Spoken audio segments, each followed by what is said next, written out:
है। News agency ANI के साथ इंटरव्यू में पीएम मोदी ने कहा कि किसी को डरने की जरूरत नहीं, मेरा सारा ध्यान 2047 तक भारत को विकसित बनाने का है। मोदी ने कहा कि वो देश के संपूर्ण सर्वांगीण विकास के लिए फैसले लेते हैं, जन कल्याण के लिए काम करते हैं। पीएम मोदी ने साफ कर दिया है कि मोदी की गारंटी का मतलब है कि गारंटी पूरी होने की गारंटी है। मोदी की गारंटी है प्राण जाए पर वचन न जाए। पीएम मोदी ने कहा कि अगले टर्म में विकास की रफ्तार को और बढ़ाना है। पीएम मोदी ने इशारों में राहुल गांधी पर हमला बोलते हुए कहा कि एक झटके में गरीबी को हटाना संभव नहीं है। पीएम मोदी राम मंदिर पर भी खुलकर बोलते नजर आए। पीएम ने कहा कि राम मंदिर का राजनीतिकरण किसने किया? विपक्ष के हाथ से राम मंदिर का मुद्दा चला गया। राम मंदिर सरकारी खजाने से नहीं बना है, देश भर के एक एक लोगों ने पाई दिया और तब जाकर राम मंदिर का निर्माण हो पाया। कि हमारा 25 साल का विजन और उसमें मैंने बहुत काम किया है और ये आज कर रहा हूँ ऐसा नहीं है।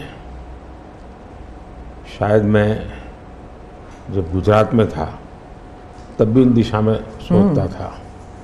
अब देखिए 2024 का चुनाव तो देश के सामने एक अवसर है कि एक कांग्रेस सरकार का मॉडल और एक बीजेपी सरकार का मॉडल, उनका 5-6 दशक का काम, मैं उनके लिए बहुत खुला मैदान छोड़ता हूं। 5-6 दशक का काम और मेरा सिर्फ 10 साल का काम। कंपैरिजन कीजिए, किसी भी क्षेत्र में कंपैरिजन कीजिए, अगर कुछ कमियां होगी तो भी हमारी एफर्ट्स में कमी नहीं रही होगी। दूसरा, मुझे 10 साल में 2 साल तो कोविड की लड़ाई में जाना पड़ा और आफ्टर इफेक्ट भी बहुत था। फिर भी आज हम कंपैरेटिवली देश को स्पीड कहो, स्केल कहो, सर्वांगीण विकास की बात करें तो वो कहें, सर्वसमावेशक विकास की बात कहें तो वो देखें। हर पैरामीटर पे आपको कांग्रेस के मॉडल से एक ऐसा मॉडल नजर आ रहा है कि हाँ, इस रास्ते पर हम चलेंगे इतनी गति से, और गति और बढ़ानी है मुझे। अगले टर्म में गति भी बढ़ानी है और मेरे निर्णय किसी को डराने के लिए नहीं है, किसी को दबाने के लिए भी नहीं है। मेरे निर्णय देश के सर्वांगीण विकास के लिए है, जन कल्याण के लिए है, देश के युवाओं के एस्पिरेशंस को मैं देर करना नहीं चाहता हूं। और लालू प्रसाद के बीजेपी पर संविधान बदलने की कोशिश का आरोप लगाने वाले बयान ने सियासी बयानबाजी को तेज कर दिया है। बीजेपी और जेडीयू के नेताओं ने लालू प्रसाद पर पलटवार कर दिया है। दरअसल लालू प्रसाद ने आज एक ऐसा बयान दे दिया जिसने सियासत को सुलगा दिया है। लालू प्रसाद ने आरोप लगाया कि बीजेपी संविधान बदलने की कोशिश कर रही है, जनता ऐसा करने वालों की आंख निकाल लेगी। कोशिश करेगा संविधान को बदलने की, देश की गरीब पिछड़ी और दलित जनता आंख निकाल लेगी इनका।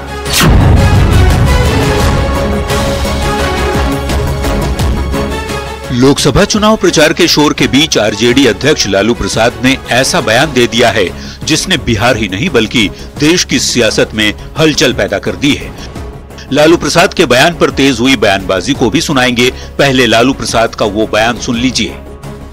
जो भी कोशिश करेगा संविधान को बदलने के लिए, देश की गरीब पिछड़ी और दलित जनता आंख निकाल लेगी इनका। और खबरदार, अगर इस तरह का जो साहस किया तो देश की जनता माफ नहीं करेगी, टॉलरेट नहीं करेगी। लालू प्रसाद ने आरोप लगाया कि बीजेपी देश का संविधान बदलने की सोच रही है और अगर बीजेपी ऐसा करती है तो देश की जनता माफ नहीं करेगी। संविधान बदलने की कोशिश करने वालों की आंख निकाल ली जाएगी। लालू प्रसाद के बयान पर एनडीए नेताओं ने जोरदार पलटवार किया है। बिहार बीजेपी के प्रदेश अध्यक्ष और डिप्टी सीएम सम्राट चौधरी ने कहा कि लालू जी चाहे जितना प्रोपेगेंडा फैला लें, देश की जनता जानती है कि 10 साल में मोदी जी ने क्या क्या किया है। तीर्थ बनाया जहाँ जहाँ उनके शिक्षा के स्थान थे, और हमने घोषणा पत्र कब जारी किया? जब बाबा साहब भीमराव अंबेडकर का जयंती था। यही फर्क है राजद और भाजपा में। हम उनके सिद्धांतों को लेकर चलते हैं। हम सिर्फ अपने परिवार की चिंता नहीं करते हैं, हम देश की चिंता करते हैं। लालू प्रसाद के बयान पर सबसे तीखा हमला किया जेडीयू के मुख्य प्रवक्ता नीरज कुमार ने। क्या कहा, जरा सुन लीजिए। खतरा उनसे है, देश के संविधान पर कौन खतरा उपस्थित कर देगा? और आपके परिवार के तो पूरे कुनवे 6 सदस्य राजनीति में आ गए। तो लोकतंत्र है तब न। जेडीयू के राज्यसभा सांसद संजय झा ने भी लालू प्रसाद के बयान पर प्रतिक्रिया दी। संजय झा ने कहा, लालू जी को पता है चुनाव में हार रहे हैं, इसलिए हताशा में ऐसे बयान दे रहे हैं। संविधान और आरक्षण जैसे है वैसे ही रहेगा, कोई टच नहीं कर सकता है इसको। और उनको पता है कि आगे रिजल्ट क्या आने वाला है 2024 में। अब वो हताशा वाला बयान है ये कि कुछ भी माहौल। लालू प्रसाद ने 2015 में आरक्षण खत्म करने की कोशिश का आरोप लगाया था और अब संविधान बदलने की कोशिश का आरोप लगा रहे हैं। लेकिन सवाल है कि 2015 के 9 साल बाद भी आरक्षण लागू है, खत्म नहीं हुआ। ऐसे में जनता इनके संविधान वाले बयान पर कितना भरोसा करती है, देखने वाली बात होगी। न्यूज़ 18 के लिए पटना से अमित कुमार, आनंद अमृतराज और धर्मेंद्र के साथ ब्यूरो रिपोर्ट। वहीं आरजेडी अध्यक्ष लालू प्रसाद पर केसी त्यागी का पलटवार। संविधान बदलने के आरोप पर उन्होंने पलटवार कर दिया है और पीएम मोदी ने संविधान को गीता और कुरान माना है, इसका भी जिक्र किया। संविधान में संशोधन की किसी तरह की कोई गुंजाइश नहीं। लालू प्रसाद इमरजेंसी में जेल में रहे।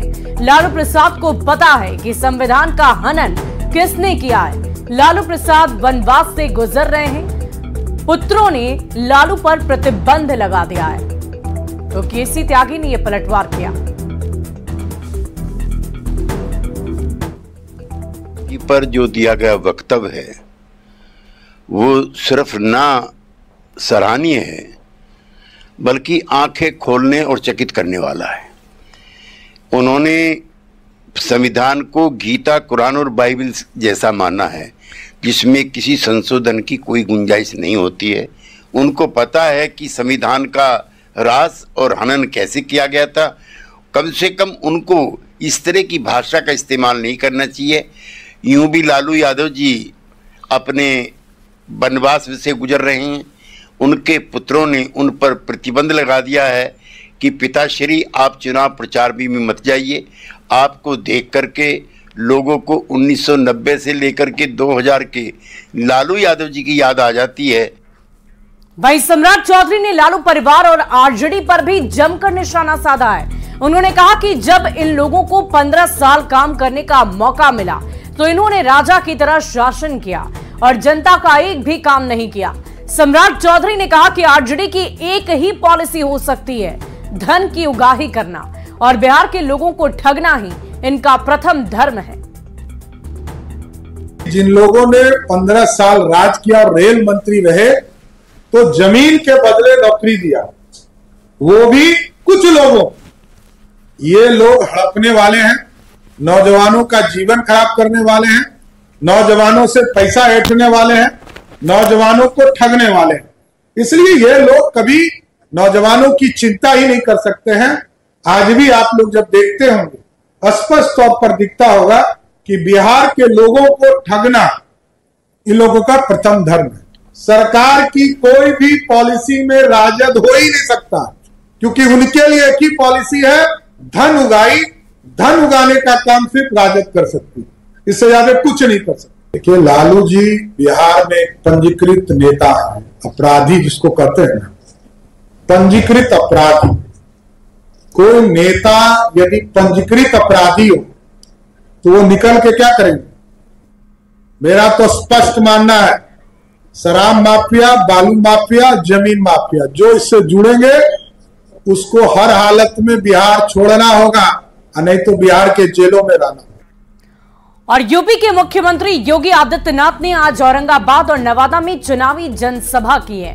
औरंगाबाद में योगी आदित्यनाथ ने बीजेपी प्रत्याशी सुशील सिंह के लिए वोट देने की अपील की, तो नवादा में बीजेपी प्रत्याशी विवेक ठाकुर के लिए प्रचार प्रसार किया। योगी आदित्यनाथ ने इस दौरान लालू परिवार पर जमकर निशाना साधा। योगी आदित्यनाथ ने कहा कि लालू प्रसाद परिवार से आगे कुछ सोच ही नहीं पाते, टिकट भी परिवार को, आरक्षण का लाभ भी परिवार को ही देते हैं। आरजेडी से कोई उम्मीद मत करिए। ये चुनाव तो अब नेशन फर्स्ट बनाम फैमिली फर्स्ट का गया है। बिहार के अंदर तो लालू जी के परिवार को ही सीट कम पड़ रही थी, आपने देखा होगा। वो परिवार तक ही सीमित रह गए, परिवार के बाहर सोचा ही नहीं। विकास भी होना तो परिवार का, सीट भी मिलनी है तो परिवार को ही मिलनी है, योजनाओं का लाभ भी लेना है तो परिवार को ही मिलना है। एक परिवार यहां भी है और एक परिवार यूपी में भी है। यूपी की जनता तो पहले उनको जवाब दे चुकी है और बिहार के लोगों को भी उस जवाब देने के लिए तैयार होना है। वहीं कांग्रेस ने अपने कोटे की दिल्ली की तीनों सीट पर उम्मीदवारों के नामों का ऐलान कर दिया है और इसके साथ ही जिस सीट पर सभी की निगाहें टिक गई है वो है नॉर्थ ईस्ट संसदीय सीट। पूर्वांचल वोटर बहुल इस सीट पर कांग्रेस ने मनोज तिवारी के खिलाफ कन्हैया कुमार को मैदान में उतार दिया है, जिससे दिल्ली की इस लोकसभा सीट की जंग बेहद दिलचस्प और रोचक हो गई है।